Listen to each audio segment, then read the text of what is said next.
जय मां विंध्यवासिनी, हर हर महादेव। आप सभी का स्वागत है आपके अपने YouTube परिवार फेसबुक पेज में। आप सभी के समक्ष यह जानकारी रखना अत्यंत आवश्यक है कि जब किसी स्वजन की घर में मृत्यु हो जाती है, वैकुंठ गमन वो कर जाते हैं, तब 1 वर्ष तक के जो नियम होते हैं उनमें यह कहा जाता है कि जब तक मृत्यु की तिथि से और मास से अगले वर्ष की वह तिथि मास जब तक नहीं आ जाती है और जब तक वार्षिकी श्राद्ध नहीं हो जाता है प्रथम, तब तक हमें घर में देवताओं का पूजन पाठ आदि नहीं करना चाहिए। ना ही उसमें हम नवरात्र का कोई पूजन करेंगे, ना शिवरात्रि का, ना ही कोई भी पर्व, दीपावली, छठ आदि कुछ भी नहीं करेंगे। तो इस पूरे समय अवधि में हमें क्या करना चाहिए। दूसरी बात है कि जो लोग श्राद्ध 3 दिन में, 5 दिन में या 13वीं के बाद पश्चात जो है वार्षिक श्राद्ध तुरंत कर देते हैं, तो उनके लिए क्या नियम होता है या क्या करना चाहिए। यह विषय इसलिए आवश्यक हो गया है क्योंकि पितृपक्ष में कई ऐसे लोगों के मैसेज आए कि हम चाहते तो हैं कि पितृपक्ष में अनुष्ठान हो, लेकिन वार्षिकी चूंकि नहीं हुई है तो हमें कराना चाहिए कि नहीं, या फिर हमारे स्वजन की मृत्यु जो है अभी 2-3 महीने पहले या इसी वर्ष हुई है तो अगले वर्ष तक रुकें या इस पितृपक्ष में हम उनके निमित्त कुछ करवा सकते हैं। तो इन सभी विषयों को लेकर के आप सबके समक्ष यह चर्चा है। सबसे पहली बात यह कि अगर आप 3 दिन में या 5 दिन में श्राद्ध आदि की प्रक्रिया पूरी कर दे रहे हैं, जो मृत्यु के तुरंत बाद जिस स्थान पर रहते हैं वहाँ जो विधि विधान की जाती है, यानी कि 10 गात्र, एकादशी, मलिन षोडशी आदि जो जितनी विधि विधान है वो आप मात्र 5 दिन या 3 दिन के भीतर कर रहे हैं, और जो व्यक्ति आपसे करवा रहा है चाहे वो किसी भी पंथ, संप्रदाय, समाज आदि का हो, तो जान लीजिए कि वो केवल और केवल आपकी दुर्गति के लिए ब्रह्म लकीर लिख रहा है। ठीक है, क्योंकि इसका कोई वैदिक या शास्त्रोक्त नियम नहीं है। कहीं पर भी ऐसा विधि विधान नहीं आपको मिलेगा शास्त्रों में, ना ही किसी ऐसे पौराणिक ग्रंथ में कि जिसमें 5 दिन में ही आपके सभी विधि विधान पूर्ण कर दिए जाएं श्राद्ध आदि के और आप सूतक से निवृत्त हो जाएं। लोग बिजनेस या अपने किसी जगह में सर्विस करते हैं तो उसको ध्यान में रख करके 3 दिन 5 दिन में निपटा दे रहे हैं। बड़े बड़े लोग, सेठ लोग जो हैं, बड़े बड़े पोस्ट पे रहने वाले लोग जो हैं, वो 3-3, 5-5 दिन में कर देते हैं, जल्दी जल्दी करो, ख़त्म करो। तो भैया जो लोग ऐसे कृत्य कर रहे हैं वो सिर्फ और सिर्फ अपने दुर्गति को निमंत्रण दे रहे हैं। आज वो कितने भी अमीर हों, लाखों रुपए, 10 लाख 15 लाख की सैलरी मंथ की हो, या उनका सोर्स ऑफ इनकम बहुत ज़्यादा हो, करोड़ों कमा रहे हो, तो जानिए कि समय नहीं लगता है, बुद्धि ऐसी भ्रष्ट की जाती है और फिर लोग जो हैं रोड पे आ जाते हैं। अपनी दुर्गति को आप स्वयं लिख रहे हैं, उससे गति नहीं होने वाली है। ये छद्म जो यह कार्य कर रहे हैं इसे भी मत कीजिए ना। क्यों, क्या करने की आवश्यकता है। लाश ले जाइए शमशान में, जला दीजिए, हो गया। अगले दिन आप नहा धो करके अपना काम करिए। वो झूठ-मूठ का वो पिंड दान वान करना, ये सब क्या जरूरत है। जब आप ये 3 दिन 5 दिन माने, बिल्कुल मत मानिए ना। क्यों वो भी पैसा खर्च करना। आपका कहना है कि पितर जो मर गए हो, क्या वो पिंड खाएंगे, हम किसी कुत्ते को खिलाएंगे, किसी आदमी को खिला देंगे, वही कर दो, छोड़ दो। ये सब बेवकूफ़ी भरे काम मत करो। दूसरी बात, अगर आप 10 गात्र आदि कर लिए, मलिन षोडशी आदि सब कुछ पूर्ण हो गई, गौरी गणपति पूजन हो गया, और उसके पश्चात 13वें दिन के पश्चात 1 दिन रुक करके आपने वार्षिक श्राद्ध की जो विधि है उसे कर दी, तो ऐसी स्थिति में अब आप साल भर तक देवताओं का पूजन क्यों रोकेंगे। अगर आपने वार्षिकी कर दी है और ये चीज़ प्रचलन में है, इसके लिए कुछ लोग बोलते हैं, जो विद्वान हैं वो बोलेंगे नहीं, वर्ष भर होना चाहिए। अभी के समय में 1 साल तक पूरे नियमों को मान पाना संभव नहीं है बहुत सारे लोगों के लिए। चलिए, ये चीज़ देश काल परिस्थिति अनुसार इतना आप मान ले रहे हैं, इसके लिए कोई बात नहीं है। गृहस्थ के लिए अभी के समय के अनुसार माना जा सकता है कि 1 साल तक रुक पाना बहुतों के लिए संभव नहीं है, अगर घर परिवार वैसा ना हो या उतने बड़े बुजुर्ग घर में ना हो जो कि इन सभी नियमों को लेकर चल सकें। तो आपने जब वार्षिकी करा दी, तब आपका साल भर के बाद का सूतक वाला नियम तो खत्म हो गया ना, कि 1 साल तक आपको सूतक के नियम का पालन करना है।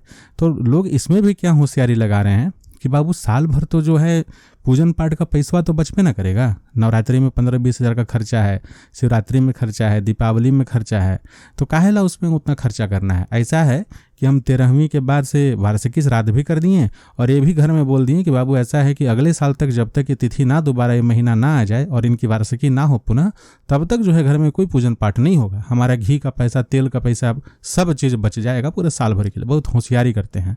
तो ऐसी ही होशियारी आपके लिए लिख दी जाती है फिर। ठीक है, ये होशियारी ना किया करें। या तो आप फिर नियम अनुसार पूरे मासिक श्राद्ध करते रहिए, वार्षिकी मत कीजिए तुरंत। 13वीं के बाद जो 1 साल के बाद होने वाला श्राद्ध है वो तुरंत जो कर दिया जाता है वो तुरंत मत करिए, वो छोड़ दीजिए। आप हर महीने की उस तिथि को श्राद्ध उनका करते रहिए और जब 1 वर्ष बीत जाए तब उनकी वार्षिकी करने के बाद आप सूतक से निवृत्त होइए, तब आप देवताओं का पूजन नहीं कर रहे हैं तो चलेगा। लेकिन ये होशियारी करना कि 13वीं के बाद तुरंत आप वार्षिकी कर दी है और साल भर का पूजा भी देवी देवता का रोक दे रहे हैं, तो आप जिनको बेवकूफ़ बना रहे हैं, आप किसी और को नहीं, देवी देवताओं को आप छल नहीं कर रहे हैं, आप अपने जीवन के साथ छल कर रहे हैं। आपके भी बच्चे हैं, बाल बच्चे हैं, उनके साथ छल हो रहा है, उन्हीं वंश को जो है परेशानी होती है आगे चल करके। उसके बाद आप बैठ करके ज्योतिष, तांत्रिक, डॉक्टर, वकील सबको गाली देते रहिए कि ये इसकी गलती है, इसकी गलती है। आपके ही कर्म वहाँ लिखे गए हैं, ये विषय आप किसी को कभी नहीं बताते हैं। देख लीजिएगा अपने गिरेबान में झांक के, किसी ज्योतिष के पास जाएगा वो बोलेगा पितृ दोष है कुंडली के अनुसार, अब बोलेंगे सब तो यही पाखंड फैलाते हैं, लेकिन वो किस कारण से लगा है उसका एनालाइज आप खुद कर सकते हैं। हर कोई धीरेन्द्र के शास्त्री तो है नहीं कि बता देगा कि तुमने ये गलती किया है, वो आपको देख करके बोलेगा कि हाँ पितरों के निमित्त आपने कुछ कार्य सही नहीं किए होंगे।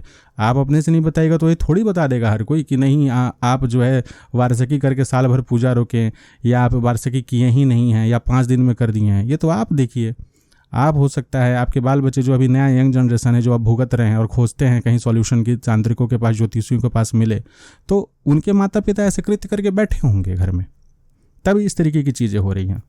दूसरी बात है, अगर मान लेते हैं कि 13वीं के बाद 1 वर्ष के लिए अभी वार्षिक श्राद्ध नहीं हुई है, अगले साल ही होगी, और आपने यह भी नियम उठा लिया है कि हाँ हम हर महीने की उस तिथि को श्राद्ध आदि उनकी पिंडदान को जो विधि है वो करेंगे, वहाँ पर भी एक है कि नहीं हम पिंडदान आदि नहीं करेंगे, केवल हम ब्राह्मणों को दान दे देंगे या किसी को कुछ दान कर देंगे उनके नाम पे।